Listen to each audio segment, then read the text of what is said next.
Hi, I'm Sheila Vicens, and this is my story. I was born in Puerto Rico. I would say a childhood memory that reminds me of my creativity, well, my mother likes to remind me of it, is that when I was about 1.5 or 2, I can't remember exactly, she had taken the nail polish off her nails and the cotton balls were in the garbage. And I took them and I started drawing A's all over the wall. Wait. And she was like, how does she even know to write these A's? We haven't practiced it or anything. And she loves to tell that story. I would say one thing she taught me was always to be well dressed. Ever since I was little, I remember she always wanted to put me in dresses and very dainty socks and shoes, and I wanted to be barefoot and just running around. Later on in life, I started appreciating that. I would say this is how she supported my creativity. You know, if I got a new outfit, then I would try it on and she's like, oh, let's do a photo shoot. And then we would do a photo shoot and we would have so much fun. I would try on different outfits and she would take pictures. And I think dressing up, being able to express creativity that way was really fun to do as I was a teenager.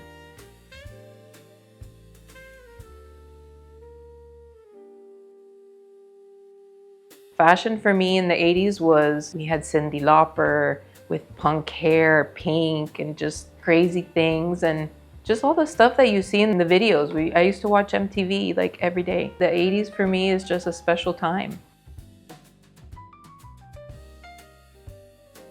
Well, I would say that that was my dream, right? It was to go to a fashion school and pursue that. And my parents were not on board with that. Like, that doesn't make any money. That's a very competitive field. You need to support yourself, you know, in another way, because who knows if you're gonna make it. And so they kind of deterred me from, you know, from pursuing that. And then, you know, because they were so Christian and so ethical, if you would, it was like, you know, a girl doesn't leave her house unless she's gonna get married. Otherwise you're staying here and you're going to this school and you're gonna study this. And I was a rebel. Okay, so then I'm getting married. So I did. I left when I was 18. I got married. I had kids. All of them are 2 years apart. And so that kind of dream that I had got put to the back. Now it's like you're running on autopilot. Now it's like you're a mom, you have kids, you have responsibilities. Whenever I could, I would express it. I would make the kids clothes sometimes, you know, little outfits here and there, costume parties and things like that. Later on in life, I figured the same way I left and got married, I could have left and gone to fashion school. I could have, you know, but you're young and naive and you really don't know much, so you kind of do what you're told. But I was in the corporate world for years, and yeah, I made good money and, you know, it was a job until one day something happens and the kids are gone. They've all grown, you know, you're in another stage of your life and you're like, this can't be it. That's it. Okay, now I have an empty nest because the kids are gone. I'm living in a beautiful condo overlooking the water. What am I gonna do? I'm just gonna like get old here and die? You know, just live like this forever. And then I would say that was probably 4 or 5 years ago is when my spiritual journey began. And I began looking inward and trying to find that little girl that you showed me. And when I looked, I found her. And that's what she's always wanted to do. So I said, what better time than now? When I started this spiritual journey, I did yoga teacher training. I went and taught in Bali. I stayed in Bali for a month. I taught yoga there. I got rid of all my shoes. I gave them all to a consignment. Like all my shoes, my purses, my dresses, everything that I had that was materialistic, I got rid of it. And I was very much in like a cleanse type of, you know, state of mind. And then after that, as I kept, you know, seeking and trying to find who I was, and I got invited to a wedding in Sorrento, the south of Italy. So I picked the light blue and I was like, we're in Italy, it's gonna be hot, it's the summer. So I designed my dress for that wedding. The dress was a hit. Everybody was like, oh my God, that dress is beautiful. Where did you get it? I was like, oh, I made it. The friend that was getting married, she's like, you need to do this full time. Like, what are you doing? And I think in that trip from Italy, I then went to Paris because I was going to a concert with the Hollywood Vampires, which is Johnny Depp's music group. And I made an outfit for that concert as well. And that was also like a hit because the whole group of them, which is Alice Cooper, Johnny Depp, Joe Perry, they were just all amazed with the outfit. And I had told Alice Cooper, because he was like, I love these pants. And I was like, oh, thank you, I made them. And he's like, you really made them? And I think that's the first time that I said, yes, I'm a designer. And it didn't feel weird to say, you know what I mean? But that was the first time I verbalized it, and I was like, yeah, I am a designer. And he's like, those pants are awesome. And I have pictures with them, and like Johnny Depp is pointing at the pants. And so when I got to him, it was a meet and greet. So I said hi to Alice, hi to Joe, and then I got to Johnny. And he's like, you really made this outfit? And I was like, yeah. And he was like, wow, that's amazing. And I said, I would love to design for you someday. And he was like, I would love that. That started the snowball effect into what is Vicens now. I think in the beginning, like I told you when I first spoke those words, I'm a designer. Before that, I would say you go through this imposter syndrome phase that you're like, am I really this? Is this, you know? I haven't done a runway before. I haven't, you know, designed for anybody before. I've just kind of done things for myself or my kids. Dealing with that imposter syndrome and kind of just getting that out of the way, because those are the voices in your head telling you you can't do something that you know you can. And once you silence that out and you keep pursuing what's in your heart, what sets your soul on fire, I think those things just, they float away and they don't matter anymore. Well, I started posting the stuff that I had already made and started gaining traction in that. And then I was invited to New York Fashion Week. And I thought, this isn't real. This is a joke. Like, this can't be happening. It was on Instagram. The company sent me a DM and they're like, we would love to invite you to New York Fashion Week. We love your designs. And I really had to like do a deep dive and check them out and who they were, if they were legit, because I thought it was a joke. It turned out it wasn't a joke. And so our first runway show was at New York Fashion Week. We've done Miami Swim Week and we just finished Paris Fashion Week. But I mean, nothing like your first show. You know, your first show is just like, it's like your baby being born. I mean, there was tears, there was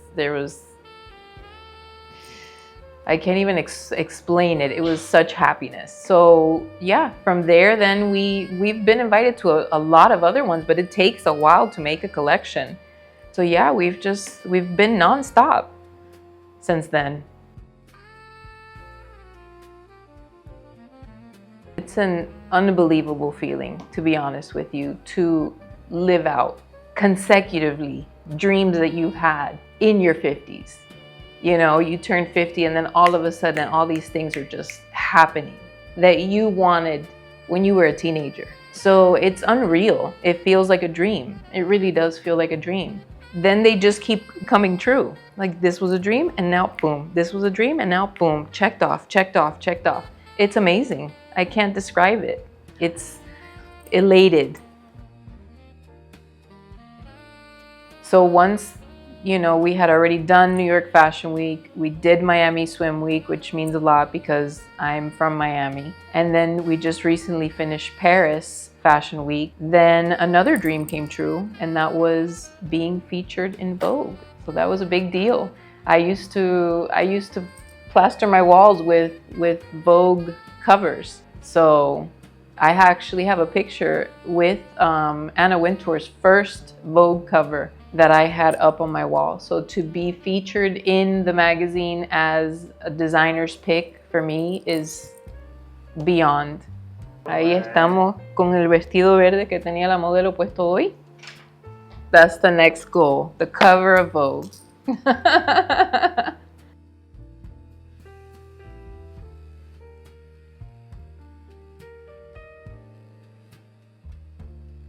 The soul of Vicens, I would say, is a woman empowered, a woman that likes to stand out from the rest in how she wears her clothing and the pieces that she picks.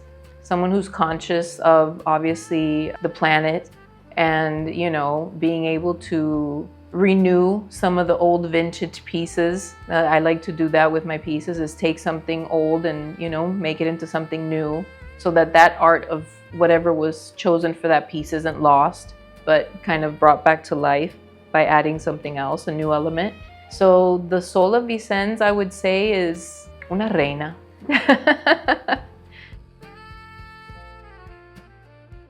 I used to say in the beginning I wanted to be the next Ralph Lauren. I love Ralph Lauren. I love a lot of his pieces. I love his collections, the way he stages everything. He has a very clear vision of a lifestyle, right? And I would say in the beginning that was my goal. I would say now, after everything that we've accomplished, I want to stay more true to myself, and that would mean making capsule collections, small, not mass produced, so that we can keep the quality of the pieces. Not just, okay, we made a wonderful piece and we, took pictures of it and it went down the runway and it's gorgeous, and then you send it to a place and it just gets mass produced and everybody has it, because then it loses the essence of that one-of-a-kind thing.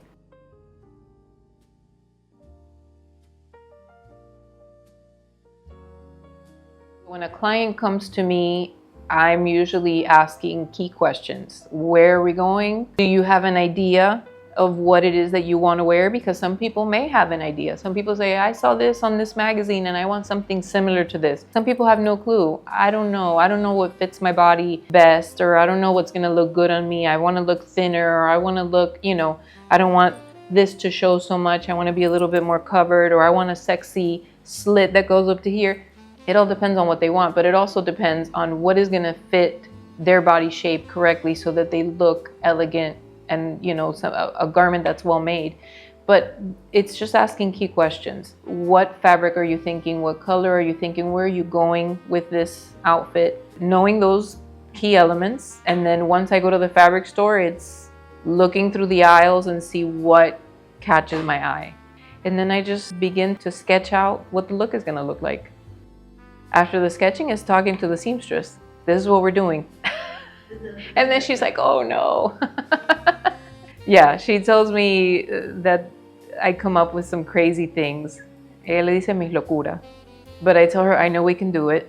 I know you can do it. This is what we're doing. This is what's happening. And she might fight me a little bit, but we get through it. The green dress that the model was wearing today, she told me that cape is going to be too heavy. It's going to be too heavy even if she wears it as a skirt. I said, we're doing it. We're lining it up. That dress is made out of 3 vintage dresses and 1 new fabric. So the top velvet piece was one dress. The inside lining was a completely other dress. The outside of the cape and the skirt was another dress. And then what I bought was the beaded see-through skirt. Well, we made it a skirt, but I bought that fabric, and that was the new element that was added to those 3 vintage pieces.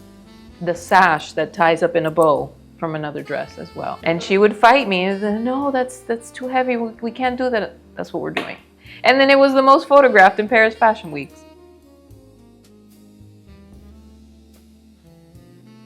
But I also think this is something I've realized in life, is that if you can see it, if your mind can picture it, then that means it's possible, because otherwise you wouldn't picture it. Other people can't picture stuff because it's not in their mind's eye. But if I see it, I know that it can be created. Absolutely. Why not?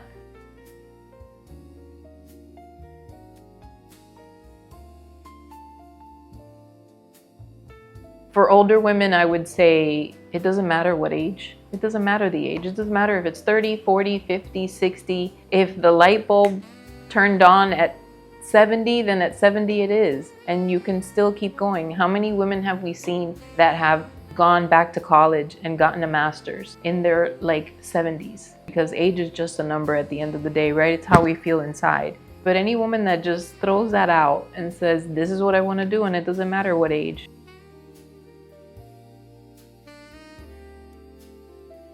Fashion means to me creativity, individuality, dreams coming true, rebellion, self-love. For me, it's my passion.